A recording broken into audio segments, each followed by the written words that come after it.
ada karya yang dihadirkan hari ini.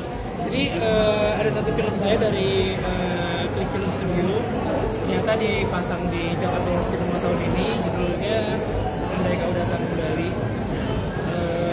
Itu filmnya buat saya menarik banget, karena udah lama banget kita nggak punya film yang genrenya kayak psychological thriller gitu. Dan pertama kali juga sama Mas Dian Suno, sama Faradina, ada Adian juga. Menurut saya menarik banget sih, dan kayaknya cocok banget kalau dipasang di Jakarta World Cinema tahun ini. Keterlibatannya mungkin dari balik layar apa belakang layar, Mas? Depan layar. Oh, depan layar justru ya. Depan layar. Oke, mungkin karakternya sendiri bisa diinfokan. Karakternya dia sebagai seorang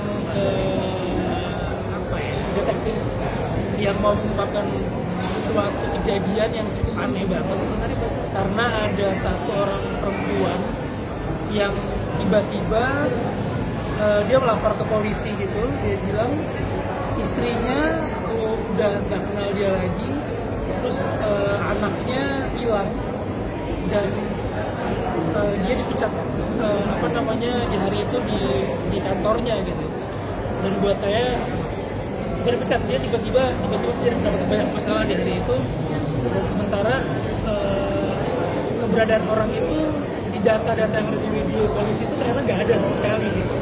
Jadi suatu kejadian yang aneh banget, dan karakter saya tuh berusaha untuk mengungkapkan siapa sih sosok perempuan itu gitu. Dan perempuan itu dimain Faradina Mukti. Mas, pandangan Mas Vino sendiri tentang Jakarta World Cinema ini mungkin gimana sih Mas sebagai artisnya, Mas? Buat saya Jakarta World Cinema ini salah satu event pecinta film terbesar di Indonesia, karena kita tahu sendiri Klik Film juga punya line up film, library film yang beda banget sama platform lainnya. Banyak sekali film-film festival yang nggak bisa kita tonton, akhirnya bisa kita tonton di Klik Film. Dan dalam tiap tahunnya Klik Film selalu membuat suatu perayaannya Jakarta World Cinema ini gitu.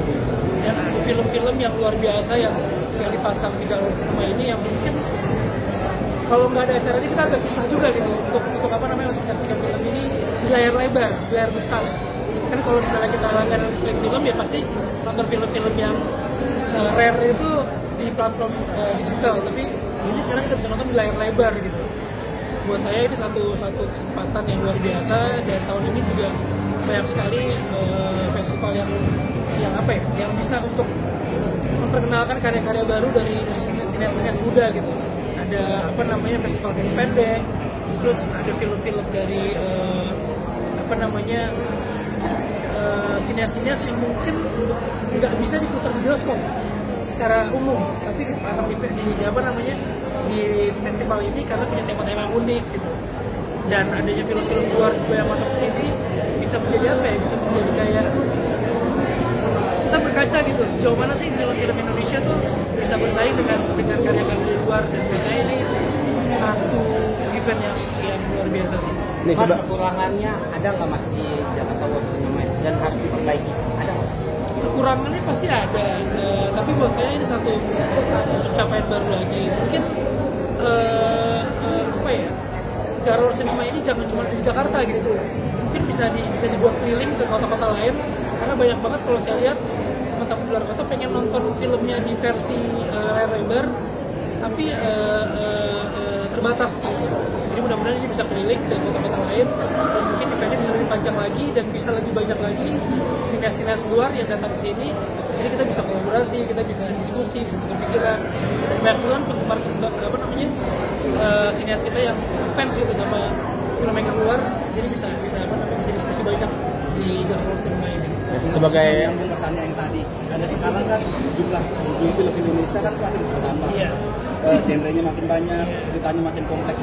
Mas Vino sendiri mempertanyakan seperti apa? Buat saya sih tetap optimis itu, karena banyak kan dalam satu minggu aja udah ada 4 film gitu. Tapi buat saya apakah kuantitas film-film ini akan sejalan dengan kualitasnya, itu harus kita benahi lagi sih. Misalnya film-film yang akan tayang itu memang benar-benar film banget. Jadi nggak cuma kuantitas yang ada, tapi kualitasnya gitu. Karena nonton film kita kan juga udah sangat pinter banget, udah tahu banget cara memilih film yang baik seperti apa gitu. Jadi kualitas film itu harus dijaga lagi gitu. Dan ajang kayak ini juga jadi edukasi buat kita gitu, bahwa ini loh film-film lain yang ada di Jakarta World Cinema ini bukan film cece gitu, bukan film kali-kali lagi, film-film yang punya reputasi yang baik di festival-festival, film-film yang punya apa ya, kelas yang mungkin kita nggak bisa nemuin ini di tayangan bioskop reguler. Ke tempat agar ekosistem atau industri film Indonesia lebih maju. Ekosistemnya harus semua harus punya nyali gitu. Produsernya pun juga harus punya nyali untuk membuat karya-karya yang luar biasa. Penonton film Indonesia ini pun juga harus punya nyali untuk coba kita nonton film-film yang apa namanya berbeda-beda genre, berbeda cerita. Dan pemerintah juga harus punya nyali untuk apa ya? Untuk terus pro kepada sineas kita, pro kepada industri film kita gitu. Karena buat saya tanpa adanya ekosistem yang baik, film Indonesia pasti ya akan segitu-segitu aja. Maju tapi akan segitu-segitu aja gitu. Kita pengen kayak India, kita pengen kayak Korea, kita pengen kayak negara lain yang semuanya benar-benar punya ekosistem yang apa namanya yang selalu positif setiap tahunnya. Mas sebagai artis yang filmnya masuk ke Jakarta World Cinema ini kan internasional ada festivalnya, itu suatu kebanggaan nggak sih bagi Mas Vino mungkin? Iya, saya senang banget karena pasti kan ada kurator-kuratornya juga gitu. Saya senang banget. Nanti filmnya pertama kali diputar tanggal 30 dan mudah-mudahan film ini bisa apa ya, bisa dinikmatin. Gimana pun juga film harus tetap menghibur ya. Mudah-mudahan film ini menghibur dan bisa jadi apa ya?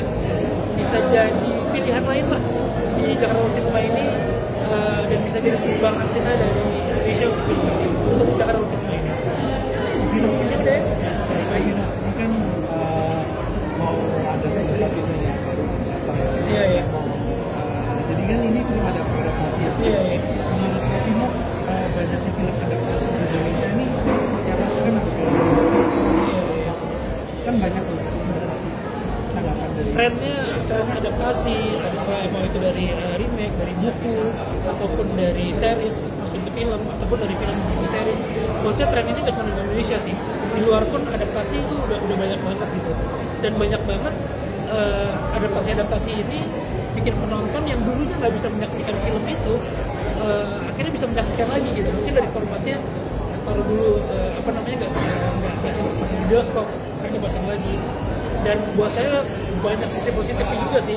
Kayak misalnya di Shutter apa namanya sutradaranya Banjong itu banyak banget kerjasama dengan Falcon kan, karya-karyanya juga banyak dan bukan cuma soal remake, tapi kedepannya bertukar ilmu, bertukar knowledge gitu, terus bertukar apa namanya mungkin one day ada saudara kita yang akan apa namanya kolaborasi untuk bikin film Thailand, dan mungkin dari Thailand juga akan bikin film di sini. Dan so far apa yang dikerjakan dari Falcon Pictures ini mendapatkan reaksi yang positif bukan cuma di Indonesia tapi di luar gitu. Tapi memang kita juga harus punya banyak karya-karya original juga gitu.